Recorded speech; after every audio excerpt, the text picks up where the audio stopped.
Hi teachers, in this video I'll walk you through how to run the Engineering Eruptions Design Challenge for grades 3 to 5. This hands-on STEM activity combines science, engineering, and creativity. So to begin, like I said, this will be 3rd through 5th. We'll be exploring some chemical reactions with baking soda and vinegar, and should take about an hour. At the end, we will use Tinkercard to kind of apply what we saw throughout the lesson. So, this lesson aligns with the NGSS standards as well as Common Core speaking and writing standards. Students will plan, build, and test their own erupting volcano models while explaining the science behind their work. So, with anything, we'll need materials and prep. So, I kind of listed some of the materials we'll need for the volcano model. And then on the other side is going to be for the Tinkercard, which is super simple. You just need the computer and then the website.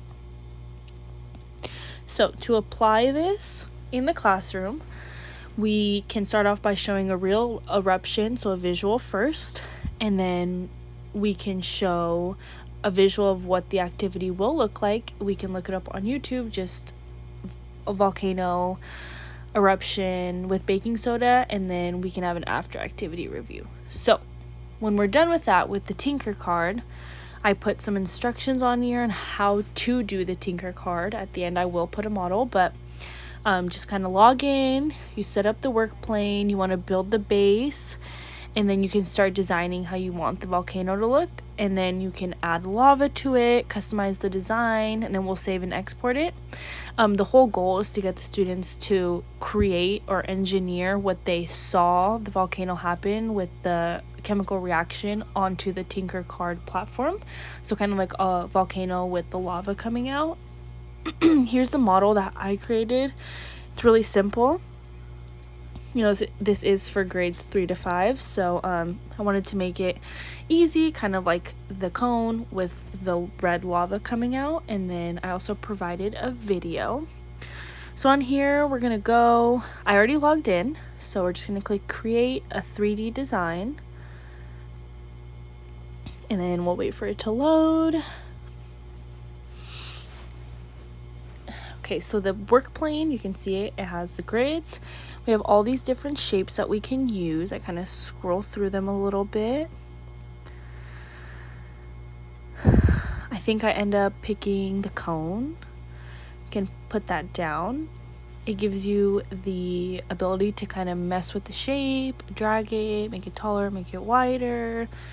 You're also able to change the color. I changed it to brown because like a volcano. And then I kind of scroll through more shapes. That one says basic shapes. You can go to more shapes. I click on there and I go to design starters, scroll through it, structures and scenery. So there was kind of like a mountain. I chose that, put it on there. Thought it looked pretty cool, kind of like the volcano that we used in the lesson. I added some scenery. You know, volcanoes are around trees and different things, so I thought that'd be pretty nice. Now, like the steps said, we want to add lava. So what I personally did is I went to the search bar and I clicked water.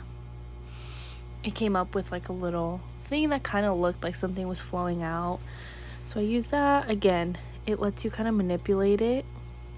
Takes a second there to get it right, but you can drag it, pull it, make it look kind of like the lava's coming out, like the chemical reaction that the students just saw, which is pretty cool.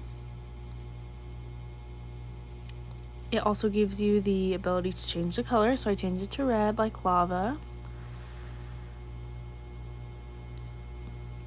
I do also end up doing the same thing for the big mountain.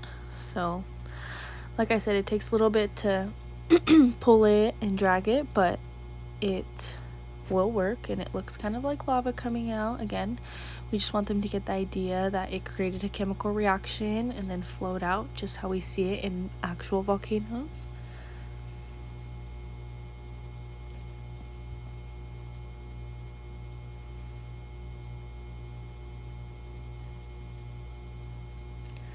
There we go. I think I'm going to turn it red.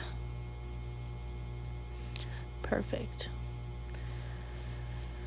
So then, once we're done, we're happy with how it looks, we kind of show that we see that lava comes out from the chemical reaction. We're able to export it. So to export it, you want to click export. And then you can click OBJ. That's the one I prefer, but it's totally up to you on how you want to save it. And then yeah, it's saved. You can share it, you can print it out for your students.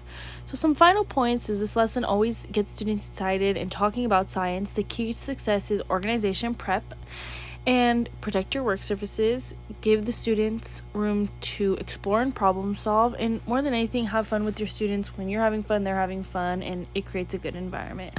And thank you. This is the lesson. I hope you guys can use it in your classroom.